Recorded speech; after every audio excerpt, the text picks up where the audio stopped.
Hello and welcome back to the Fantasy Playmakers. What's up, guys? In today's video, I'm going to be continuing my start sits for week 6 of the NFL season. So yesterday I went through the running backs and wide receivers. Today it's time to talk about the quarterbacks and the tight ends. And in this specific video, I'm going to be talking about the quarterbacks, going through every single week 6 matchup and listing every starting quarterback as a start or a sit. While you guys are watching this, if you're enjoying the content, please just hit that like button, subscribe to the channel, let me know your thoughts or questions down below in the comment section. I'll be responding to every single person.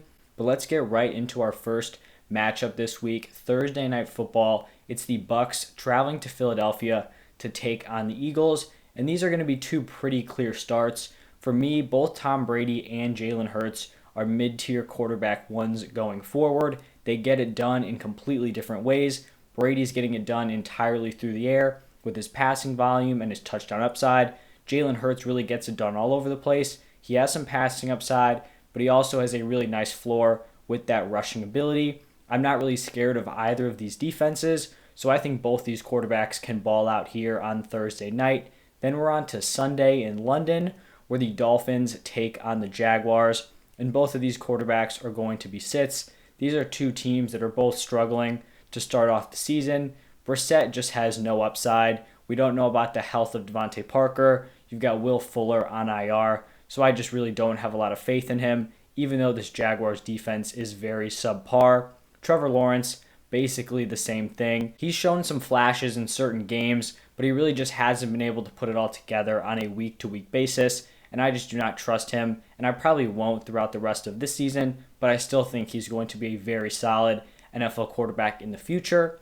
Then we have the Chiefs taking on the Washington football team, and I'm actually going to be starting both of these quarterbacks. There's no way you're benching Patrick Mahomes. He's definitely struggled a little bit more than he has in years past. He already has more interceptions this season than he did in 2020, but he's still putting up top-tier fantasy production. And then for Taylor Heineke, he had 3 straight solid games in the first 3 games where he was the starter. Definitely struggled last week, but this Chiefs defense has just been getting torn apart all season long. I think Taylor Heineke and the Washington football team can take advantage of that, and this one's probably going to be high scoring considering Washington's struggles on the defensive side as well. Then we're moving on to the Rams taking on the Giants. For the Rams, Matthew Stafford has just been so consistent this year for fantasy and for real-life NFL. I think he's going to continue that here into week 6, so he is going to be a start.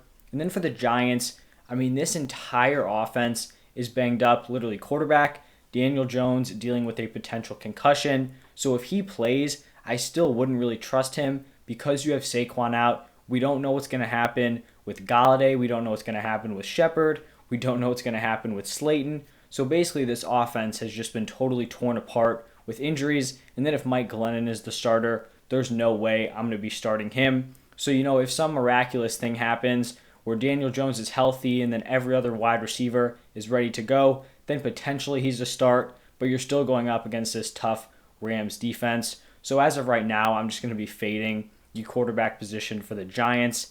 Then we have the Texans taking on the Colts, and this is a pretty subpar quarterback matchup.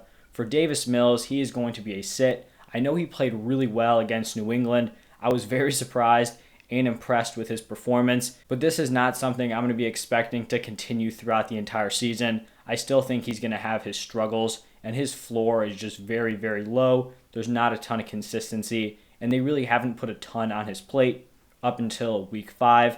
On the Colts side, Carson Wentz has played pretty well to start off the season. He's done just enough to be a pretty capable quarterback. The issue is he just has no upside from a fantasy perspective. He's more of a quarterback who's going to keep the team in the game, give the defense a chance to win, and kind of rely on some of his playmakers. But from a fantasy perspective, he just doesn't give you much of a ceiling on a week-to-week basis. The next matchup here is going to be between the Bengals and the Lions.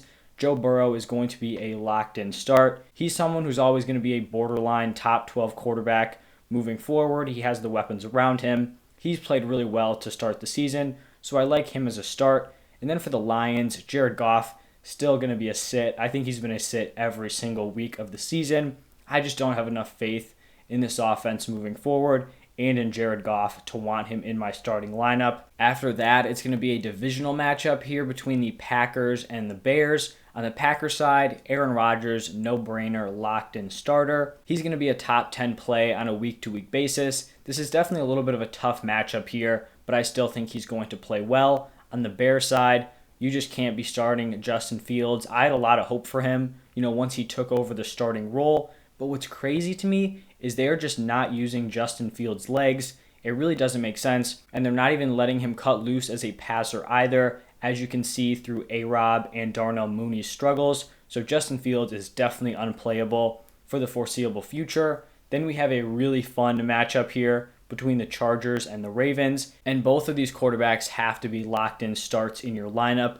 Both are playing super well as of late. Justin Herbert just lit up the Browns, was the highest scoring fantasy quarterback. And then Lamar Jackson, almost an equally as impressive game, mounts a big comeback. And this is honestly a big step for Lamar. I'm someone who's been a big fan of him. I am not a Lamar hater, but I do think he's kind of struggled to come back in games because he does kind of rely on his legs and his arm. And then when they take the legs away, that's kind of tougher for him. But he just went out, balled out, led the Ravens to a huge comeback. So that is great for Lamar Jackson moving forward if you can feel confident with him in every single game script.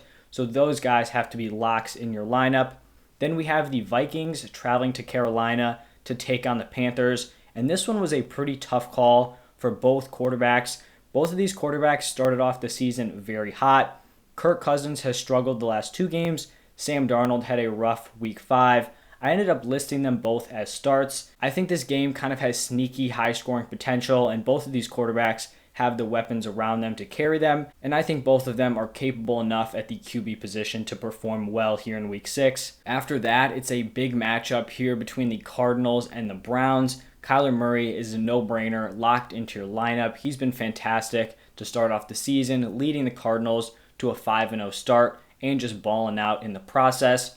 And then on the other side with the Browns, I'm going to be sitting Baker Mayfield. He did play well in Week 5 against the Chargers, but on a week-to-week basis, I just don't trust him. I don't trust that the volume is going to be there. This team relies so heavily on the run game with Nick Chubb and Kareem Hunt. It just makes Baker Mayfield a very low floor play with very, very little upside. Raiders Broncos is up next here, and I ended up going with both of these quarterbacks as sits. Derek Carr and Teddy Bridgewater. Both of these guys started off the season pretty well and have kind of faded off a little bit. Derek Carr has struggled the last 2 weeks, and then with Gruden resigning, I just don't know what this team is going to look like on Sunday, so I would much rather just avoid Derek Carr. For Teddy Bridgewater, he just provides very little ceiling, and recently he hasn't had a great floor, so he is going to be on the bench as well. Then we have the Cowboys traveling to Foxborough to take on the Patriots. For the Cowboys, Dak Prescott has to be in your lineup.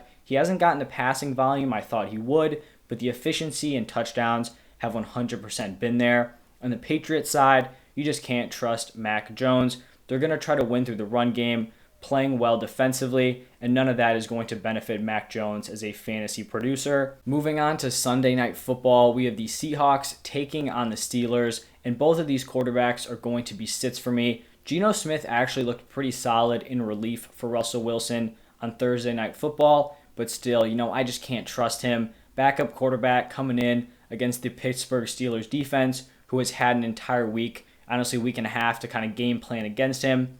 I just don't want to look at that. And then for Big Ben, honestly played really nice in Week 5. It was definitely great to see for some of his weapons. I have a few shares of both Deontay Johnson and Chase Claypool in some of my leagues, so that was great to see. I just don't think he can keep this up on a consistent basis. The offensive line kind of played abnormally well. I know the Seahawks defense is not great, but I still just don't trust Big Ben as a fantasy asset. Then we have our final game of the season here on Monday night between the Bills and the Titans. Josh Allen, another no-brainer, locked into your lineup, balled out against the Chiefs, really starting to look like his 2020 form and is definitely establishing himself as a potential MVP candidate. Then for the Titans, this was one of the tougher calls in this video. I ended up going with Ryan Tannehill as a sit. This Titans passing offense is just not what I thought it was going to look like. I still have a lot of faith in A.J. Brown moving forward, but Ryan Tannehill has not performed well, and I just need to see it first. I need to see it all come together before I can trust Ryan Tannehill in my lineup. But that is going to wrap it up for this video. Those are all 14 Week 6 matchups, start sits for the quarterback position. If you guys enjoyed this video, please do me a huge favor. Hit that like button, subscribe to the channel. Let me know your thoughts and or questions down below in the comment section. Go check out my running back and wide receiver start sits, and then my tight end ones are going to be posted today as well. Thank you guys for stopping by, watching, and listening, and I'll see you next time.